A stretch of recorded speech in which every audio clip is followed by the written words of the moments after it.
I don't believe that there is a woman or a non-binary person who doesn't know what it means to be expected on some level, to be small and silent.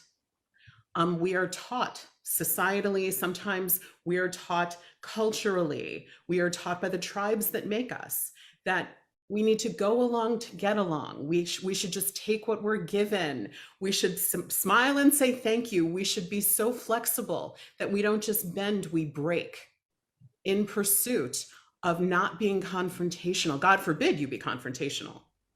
And so as we are taught this, right? And we pass it on, l'ador vador, we teach other children to be this way.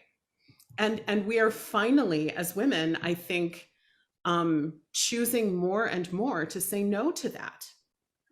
And so for me, the first step in that journey was to claim my voice. And it took me until I was well into my 40s.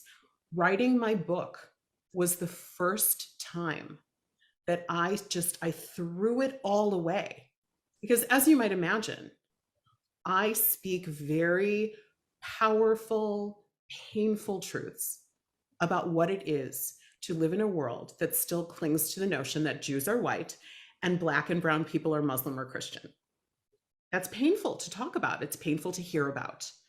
And when I would quietly try to have those conversations, people were like, let's not talk about that. It was uncomfortable. And so people turned away.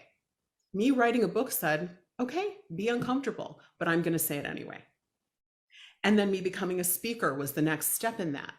And so what I've learned about empowerment is that it is absolutely about the things we now talk about all the time societally, about claiming our voices, about claiming our truths, about having boundaries, about standing up and saying, I know my worth. This is my worth, and I will not take less than my worth. It is about sort of spreading your wings, right? As opposed to shrinking. But here's the other piece of empowerment that I've come to learn. All of those things are 100% true. But I think the other part about being empowered is being able to say, I have more to learn. I can do better. It is about also being accountable when we've done something wrong, right?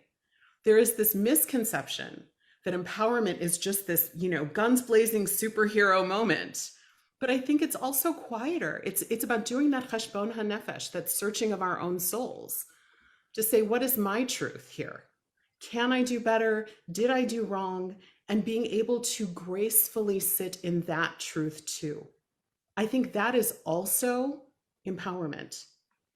And I also think it is asking the question, am I, by my example, by my life, by my light, am I also empowering others?